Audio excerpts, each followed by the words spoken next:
Well, howdy, kids. It's Monday, June 1st, and I'm back on my bullshit. This here is the Avery Street Civil War Hospital, and it's one of what was 5 hospitals in Parkersburg during the Civil War. But that's not what I'm here to talk about today. So last week I talked to you guys about Memorial Day, and I said it had its foundations in something called Decoration Day.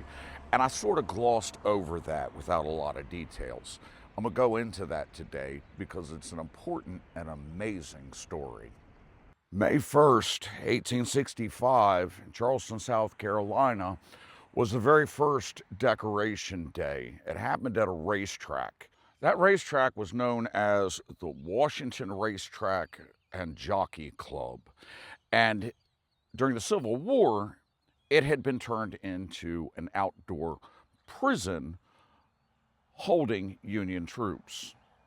Not necessarily known as well as Andersonville or as brutal as the conditions in Andersonville, over 250 Union soldiers lost their lives there and were tossed into an unmarked grave. Now, this prison was known locally, and at the end of hostilities, a group of people got together and disinterred or dug up these soldiers from an unmarked mass grave and laid them to rest individually, identifying those that they could.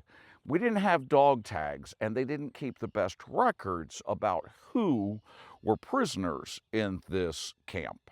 So after several weeks of work to reinter these bodies, these folks gathered together on that May 1st and had a memorial, and it was about 10,000 people strong, and they were led by what is reported to be 3,000 children singing a song called John Brown's Body. The song John Brown's Body was popular in the Union, and it was sung to the tune of the Battle Hymn of the Republic. And it was about John Brown, who people considered a martyr to the cause. Now, in Charleston, they hung a sign over the entryway to the racetrack calling these soldiers martyrs of the racetrack.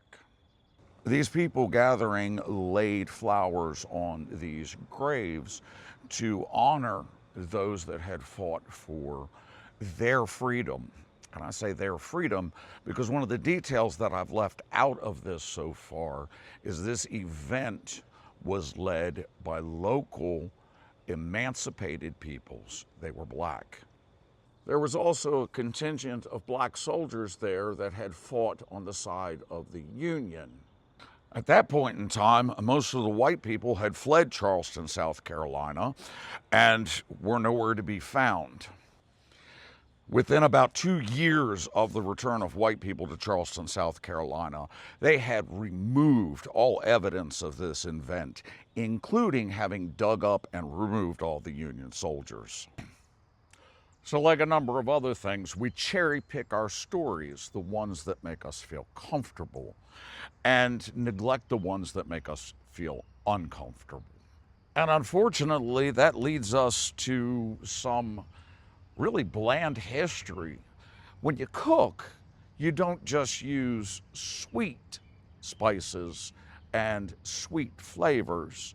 You mix in sometimes vinegar to brighten or make the food taste more alive. So if we don't consider all of the flavors you may not like, we lose the opportunity for wonderful and rich engagement with people and beautiful stories of our past that for some reason people historically haven't wanted to tell.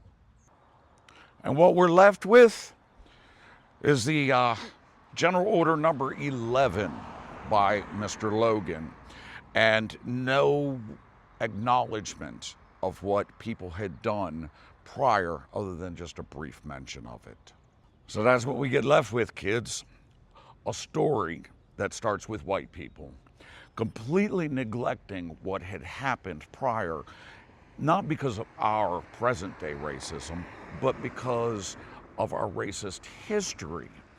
And it's not necessarily your fault that you didn't learn this, but it's the fault of people who tried to cover up the sins of our past. So places like this, the Sumner School, wind up falling into disrepair and neglect. And it's a rich part of our history. Not necessarily pleasant, but nonetheless an important part of our history. That's the biggest damn dandelion I think I've ever seen. And as always, kids, I love you, and I want you to take care of yourselves, take care of each other, and be honest about history. Bad things have happened. If we don't learn from them, then we'll never grow. And I'll talk to you soon. Bye.